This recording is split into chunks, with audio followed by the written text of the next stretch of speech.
Mesdames et messieurs, bonsoir, bienvenue dans cette nouvelle émission du comptoir présentée par votre bien obligé Marc-Yves. Je suis accompagné ce soir par monsieur Jacobus Van Cleven. Si j'étais tatillon Marc-Yves, je vous dirais surtout Docteur Jacobus von Kelt. En effet, pardon. Vous êtes donc titulaire d'un doctorat en astroagronomie ainsi qu'un doctorat en neurostatistique comparée. Ja, mais c'est également d'un BTS jardinerie. Bravo.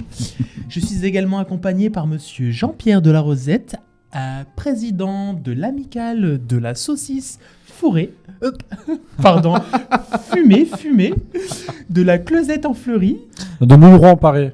De Mouilleron-Paré, c'est ça. Mais également titulaire d'un CAP paysannerie. Oui, bonsoir. Oui, tout à fait. Donc, je vous présenterai ce débat qui risque... Un débat. Je vais surtout essayer d'être pétacoque ce soir. Tout à fait. Oui, le presseur européen. Oh là là, ce débat risque d'être orageux. À tout de suite.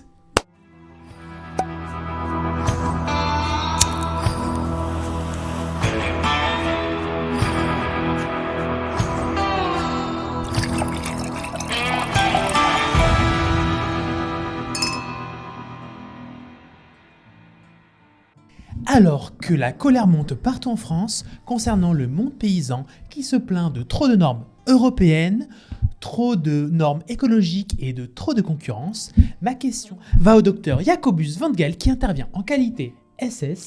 Nein, juste S. Excusez-moi, Bah. en qualité S de commissaire européen. Comprenez-vous cette colère? Mais je vois un petit peu déjà le piège tendu derrière cette question. On n'attend qu'une chose, c'est l'eurocrate qui va parler de technique, alors que le paysan ici va nous parler de son exploitation et de sa chair. Et à ça, qu'ai-je à opposer si ce n'est mon histoire personnelle avec la France et l'agriculture? Et je ne peux repenser à ma jeunesse sans revoir cette magnifique propriété dans laquelle j'ai passé mes étés avec mon père dans le sud de la France. Mon père qui, c'est vrai, dans les années 40, ça fait déjà... Non, mais il va vraiment parler de son père là, c'est pas le débat là. On s'en fout là de son père. Non là. mais attendez, ça va pas monsieur? Il parle de son père, ok? De sentiments profonds. Espèce de fasciste. En fait, pas marqué, j'ai l'habitude avec ce genre de personnes. Mais... Comme je disais, mon père qui déjà, dans les années 40, avait une relation de travail très intense avec l'administration française, me disait, tu sais, Jacobus, les Franzosen sont un peuple rebelle dans l'âme, mais à partir du moment où tu les laisses mettre quelques saopés sur leur fromage, ils te laisseront tranquille. Et quand je vois pourquoi actuellement les agriculteurs français manifestent dans la rue, je ne peux qu'être saisi d'une émotion certaine en repensant aux phrases si simples de Mein Vater. Qu'avez-vous à répondre au docteur et au grand seigneur commissaire européen? Mais monsieur le commissaire européen nous dit que si on nous met 2-3 AOP, on va se calmer. Donc il veut remettre des normes européennes là où, pour le moment, on commence à faire des blocages parce que souvent on a trop de normes européennes qui nous empêchent de vivre. Donc du coup... Oui, on comprend. Que pensez-vous de ces blocages? Écoutez, je vous mentirais si je vous disais que la vie d'un commissaire européen se déroule toujours sans anicroche. La vie, pour quelqu'un qui s'est mis totalement au service d'une institution comme l'Union européenne, c'est souvent se retrouver face à des personnes qui n'ont pas forcément le sens des compromis. Et là, malheureusement, bien entendu, il faut utiliser un peu de, comment dire ça gentiment, fermeté pour faire passer des mesures qui sont faites avant tout, monsieur l'agriculteur, pour le bien commun. Vous voyez? Pour le bien commun. Voilà. Mais je peux comprendre que quand on a les bottes dans la boue 18 heures par jour, on n'a pas vraiment le temps de s'occuper des autres. C'est pour ça que je suis là. Jean-Pierre? Alors, monsieur le commissaire européen est en train de nous expliquer que moi, qui essaie de faire vivre la population, et en échange de faire vivre cette population, j'essaie de survivre, c'est moi qui serai l'égoïste, alors que j'essaie de faire vivre des gens, et en échange, je demande juste, monsieur le commissaire, désolé, de là de votre bureau, vous voyez peut-être pas, mais juste de survivre, d'arriver à avoir un peu de décence dans mon métier. Écoutez, à un moment, Je comprends que vous ayez envie de sortir les violons, vu que sur le terrain des cités, vous êtes à peu près autant jachère que certains de vos chants. Mais pour rester sérieux, je pense que quelqu'un qui veut perpétuer un style de vie qui est tout de même basé sur l'exploitation animale, sur une forme d'exploitation des sols abusif, au lieu de profiter de produits beaucoup moins chers provenant de marchés émergents qui ont besoin de notre argent, je trouve, Marc-Yves, que c'est de l'égoïsme. Yeah. Tout à fait. L'Union européenne pousse vers l'utilisation d'OGM. La France refuse ceci. Qu'en pensez-vous, monsieur le commissaire? Si vous voulez mon avis, c'est indéniable que la France a des décennies de retard en matière de sélection génétique sur l'Allemagne.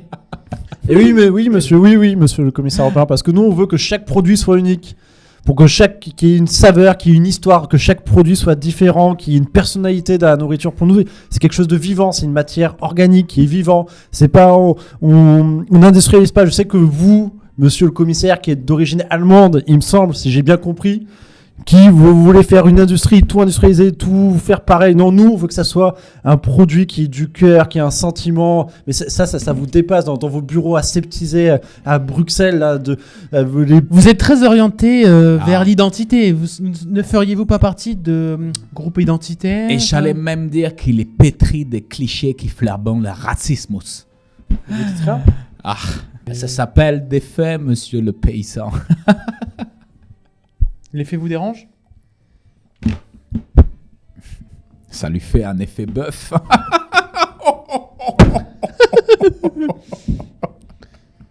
Oh, voyons, monsieur de la Florette, il faut rigoler un peu.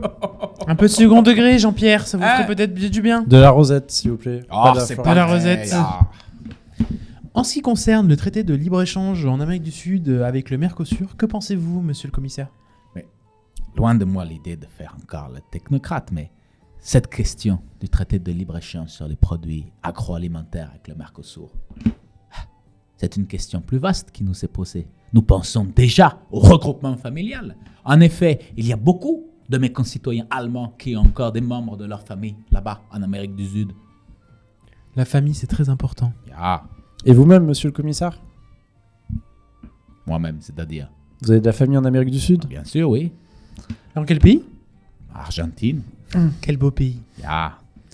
Donc, monsieur le commissaire, le grand commissaire européen nous explique qu'il y a de la famille partout dans le monde. Moi, désolé, monsieur le commissaire. Déjà, je n'ai pas les moyens d'aller en Argentine. Je n'ai pas les moyens d'aller en Amérique du Sud. Et moi, ma famille, désolé, on est 10 dans un 50 mètres carrés. Nous, on n'a pas des maisons partout dans le monde. Donc, désolé, monsieur le commissaire, de ne pas avoir votre vision si généreuse que ça et de regarder seulement mon petit lopin de terre. Je suis vraiment désolé, monsieur le commissaire. Mais vous savez, monsieur de la Florette, ce n'est pas qu'une question de moyens. L'ouverture sur le monde, c'est avant tout ouvrir son cœur à l'étranger. Mais j'ai encore quelques questions.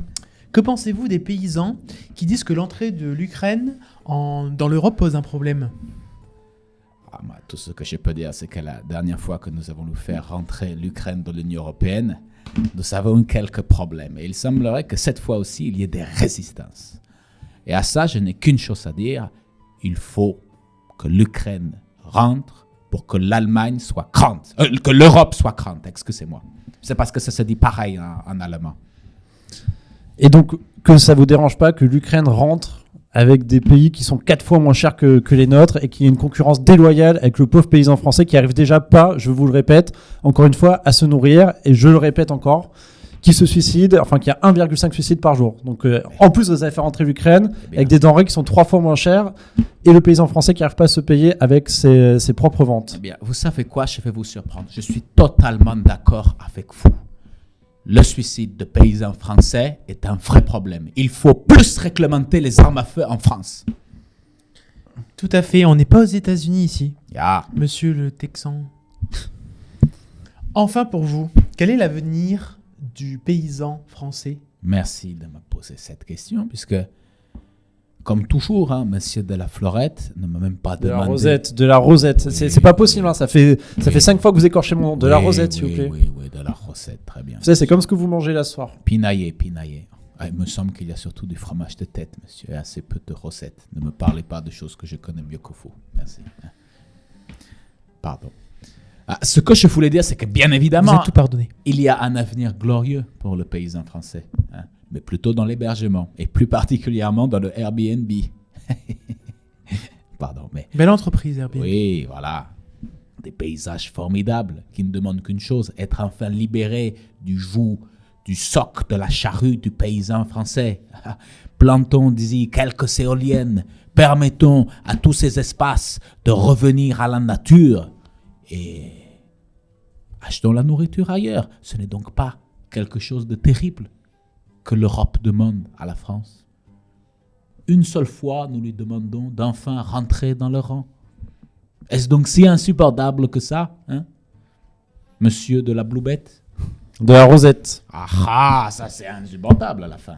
Hein? Monsieur de la cagette, que pensez-vous également Pardon, excusez-moi. De la Rosette. Rosette, excusez-moi. Comme le saucisson.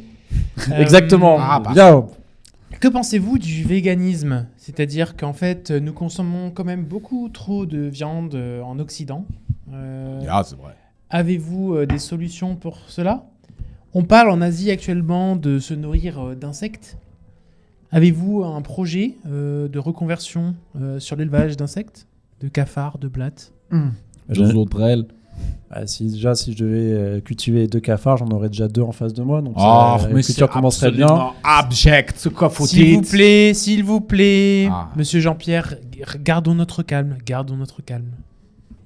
Un peu. Et vous, que pensez-vous de cette industrialisation de la gastronomie insectoïde? Mais mon avis sur la question est extrêmement simple. À partir du moment, et je vais vraiment essayer, puisque c'est un sujet qui peut être complexe pour certains, mais à partir du moment où la chaîne de valeur logistique est entièrement située sur l'espace européen économique, zone euro de préférence, et qu'il y a suffisamment de sous-traitants répondant aux normes de la taxonomie européenne sur l'ensemble du territoire concerné par les derniers dispositifs annexes à la PAC sur l'élevage de bétail dit transsubstantiatif et surtout permettant le remplacement des viandes dites non synthétiques, Merci Jean-Pierre. telles que le bœuf, le veau et l'agneau. Tout à fait, monsieur le Voilà, eh bien, Tout à dans fait. On n'a rien l'espace compris. réglementaire là, je pense que oui, il y a peut-être de la place pour de la sauterelle en France, oui. Voilà, tout à fait, on a compris. Il On y a a de la rien place compris. pour la sauterelle en France. Il y a- Oui, bah, vous, en termes de sauterelle. Nous avons de la place en France. Oui, on sait. Il faut on sait. accueillir. Oui. Cela ne vous en déplaise. Ça, ce sera pour une prochaine fois, mais oui, il y a beaucoup de choses à accueillir en France. Il y a beaucoup d'espace pour autre chose que vos exploitations animales. J'aimerais tout de même, et je pense que ça s'est vu, mais faire part de mon extrême sollicitude envers monsieur de la Rosette. Hein? Merci, monsieur le commissaire. Après tout, c'est un homme qui sent son espace vital être envahi par des cloportes étrangers et qui n'a envie que d'une chose, de les repousser jusqu'au moment où enfin il y aura une solution définitive, une solution finale à son problème. Et pour des raisons qui me sont propres, je ne peux que comprendre ces motifs. Voilà. Jean-Pierre, un dernier mot? Allez vous faire enculer. Merci. Et vous voyez quand vous voulez. Vous pouvez être agréable. Et vous, monsieur le commissaire? Dernier mot? Bon, écoutez, je pense que le spectateur averti aura réussi à se faire une idée relativement vite dans ce débat. Alors, je lui dirai juste, comme on dit chez moi, Gute Nacht. Nous allons dire un au revoir à Jean-Pierre qui va retourner à Palaface de Mirongis-les-Flots. Mouilleron en paré. Quant à vous, nous allons nous retrouver la semaine prochaine Ja. sur le sujet de la santé. Vous savez qu'une nouvelle pandémie se prépare, Ja. mais nous faisons confiance à notre grand seigneur, monsieur le commissaire, pour gérer cela de la meilleure des manières. Ja. J'ai une seule chose à vous dire sur la prochaine pandémie. Il ne faut pas avoir peur. Au revoir. À bientôt la semaine prochaine. Au revoir les loulous.